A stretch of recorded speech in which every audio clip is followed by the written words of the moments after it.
Okay. So much stuff happening in the world, in America, in our lives. There's a lot of big transitions happening. And I just wanted to kind of help you guys get grounded, right? Some people are worried, some people aren't. I will say I'm not. It's so human, right? And I can only get involved in so many human things and freak out about it. So for me, I'm just staying in a bubble. I don't get too wrapped up in things because it's like it passes, right? Not that it doesn't matter, but am I going to let it affect my joy? And a lot of times the answer is no, I'm not.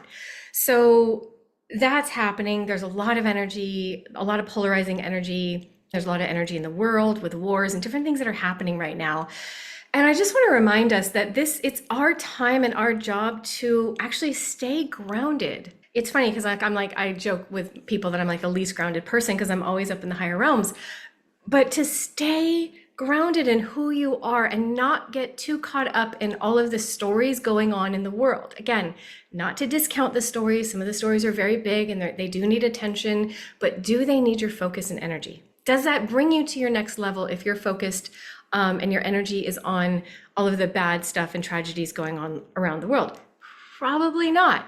However, you can give attention to that, right? Like I can pray and hold space for what's going on in the world and in my own country without getting like tangled up in it.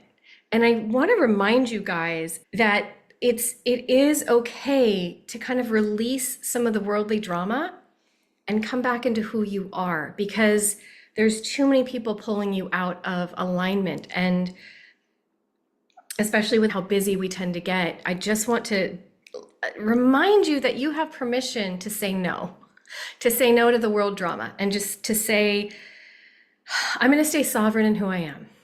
Okay. So I don't do private readings. I don't do general readings for people, but questions that are a little more general and that would apply to a lot of people are the ones I tend to get called into. So just so you know, so I'm going to start reading some of these and seeing, what pops up for you guys.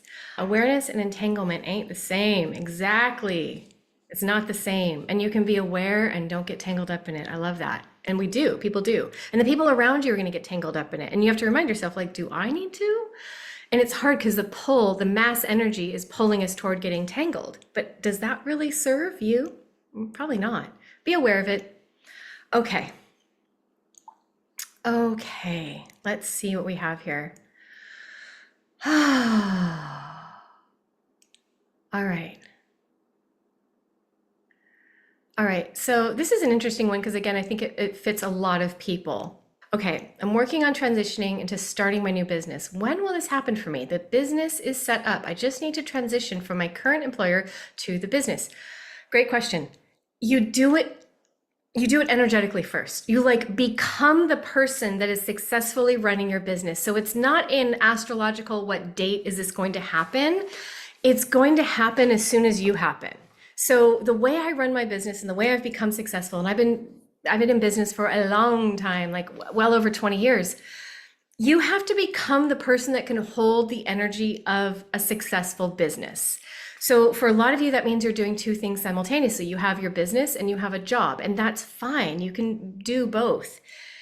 But when you start to make that shift energetically into being the person that can be the entrepreneur, that can do all the things that your business needs, hold all the energy. If you have clients or if you have vendors or whatever it is you do that can hold that energy, everything starts to open up. The universe is like, oh, we are open for business. Oh, okay, cool. I was waiting for that, right? The universe doesn't see the sign on the building saying open or your website up and go, oh, they're ready. No, it's like an energetic, I don't even want to say alignment.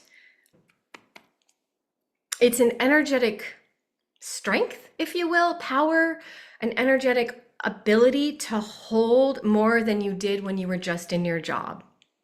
And a mindset as well, you guys, big mindsets as far as not only can I hold the space for this, but I'm envisioning and feeling how many people I'm helping. I'm feeling myself make changes. I'm feeling this business make an impact. And yes, that means I'm successful. It's not about money. It's about the impact. And then that reflects back to you as money. Okay. Great question. Thank you for that. Okay.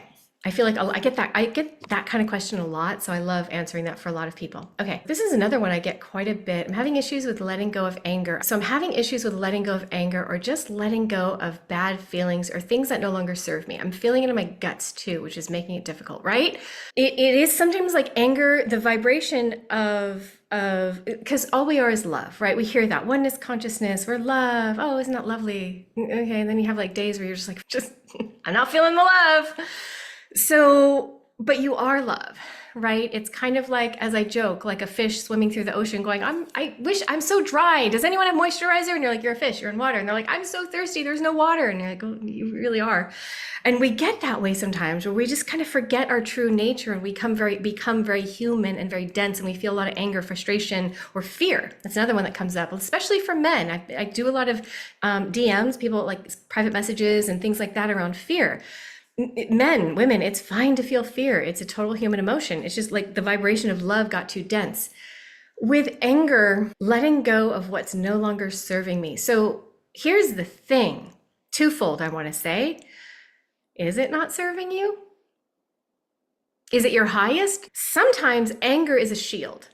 Sometimes when I had to get away from narcissists who were really toxic and really abusive, I used my anger like a shield.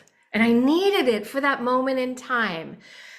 Once I felt safe and I was like, okay, I'm done. I cut that, I burned that bridge and I celebrated that fire and it was gone.